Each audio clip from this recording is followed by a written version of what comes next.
Foreign contribution regulation act ബില്ലിന് പിന്നിൽ മതാധിഷ്ഠിത രാഷ്ട്രം നടപ്പാക്കുക എന്ന ലക്ഷ്യമാണ് ഉള്ളതെന്ന് ഏറ്റുമാനൂരിലെ LDF സ്ഥാനാർത്ഥി VN വാസവൻ 24 പറഞ്ഞു. ബില്ലിനെക്കുറിച്ച് പഠിച്ചാൽ അപകടം ആഴത്തിലുള്ളതാണ് എന്ന് മനസ്സിലാകും. ശബരിമല വിഷയത്തിൽ ജനങ്ങൾക്ക് സത്യമറിയാമെന്നും VN വാസവൻ തന്നെ നമ്മളോടൊപ്പം ചേരുകയാണ്. ഈ പ്രധാനപ്പെട്ട ആരോപണം BJPയുടെ വന്നിപ്പം ശബരിമലയ്ക്ക് വേണ്ടി ഒന്നും ചെയ്തില്ല, ശബരിമല കൊള്ളയ്ക്ക് കൂട്ടുനിന്നു, UDFുമായി കൂട്ടുനിന്നു, അങ്ങനെയുള്ള കാര്യങ്ങളൊക്കെയാണ് പ്രധാനമന്ത്രി വന്നിട്ട് പോലും പറയുന്നത്. അതൊക്കെ ജനങ്ങൾക്ക് നന്നായിട്ട് അറിയാം. അവർക്ക് വികസനം പറയാനില്ല, നന്മ പറയാനില്ല, ഈ പരദൂഷണം പറയാൻ മാത്രമാണുള്ളത്. അതുകൊണ്ടാണ് അവരിങ്ങനെ വാർത്തകൾ.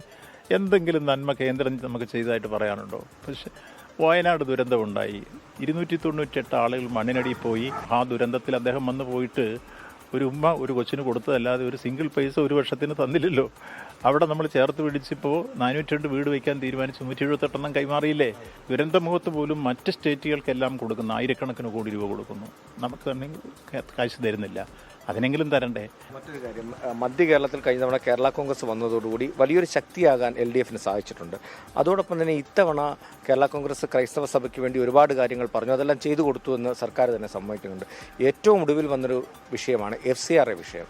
അതിൽ എങ്ങനെയാണ് LDF ഈ തെരഞ്ഞെടുപ്പിനെ നോക്കിക്കാണുന്നത്? ക്രൈസ്തവ സഭയുടെ ആശങ്ക അകറ്റാൻ അവർക്കൊപ്പം നിൽക്കുന്നുണ്ടോ LDF? നിശ്ചയമായും. ആദ്യം FCRAയുടെ ബില്ല് പൈലറ്റ് ചെയ്തപ്പോൾ തന്നെ കേരള മുഖ്യമന്ത്രിയാണ് ഇന്ത്യൻ പ്രധാനമന്ത്രിക്ക് ഇതൊരു കാരണവശാലും അനുവദിക്കരുത്, ഈ ബില്ല് പിൻവലിക്കണം തന്നെയാണ് കേരളത്തിൻ്റെ മുഖ്യമന്ത്രി ആവശ്യപ്പെട്ടത്. ആ ബില്ലിൻ്റെ ഉള്ളടക്കം പഠിച്ചവരൊക്കെ കൃത്യമായി നിയമവിദഗ്ധന്മാരൊക്കെ ചൂണ്ടിക്കാണിച്ചു. അതിൻ്റെ അപകടം വളരെ ആഴത്തിലുള്ളതാണ്, മതന്യൂനപക്ഷങ്ങൾക്കെതിരായിട്ടുള്ള വാളാണ്. ഇപ്പോഴും അത് ഡെമോക്രസിൻ്റെ വാള് പോലെ മതന്യൂനപക്ഷങ്ങൾക്ക് തൂങ്ങി നിൽക്കുകയാണ്. നിശ്ചയമായും അതിനെതിരെ അതിശക്തിയായ പ്രതിഷേധം കേരളം ഉയർത്തിക്കൊണ്ടുവരും. അതിന് നേതൃത്വം കൊടുക്കാൻ ഇടതുപക്ഷ ജനാധിപത്യ മുന്നണി കേരള ഗവൺമെൻറ് ഉണ്ടാവും, സംശയം വേണ്ട. അതുകൊണ്ട് തന്നെ നല്ല റിസൾട്ടായിരിക്കും ഇടതുപക്ഷ ജനാധിപത്യ മുന്നണിക്ക് തെരഞ്ഞെടുപ്പിൽ ഉണ്ടാവുക. 3ാം ഊഴം LDF, സംശയം വേണ്ട.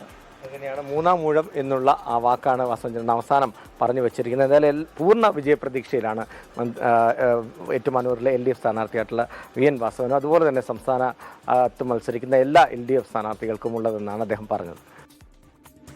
ഓക്കെ, VN വാസവൻ സംസാരിക്കുകയായിരുന്നു.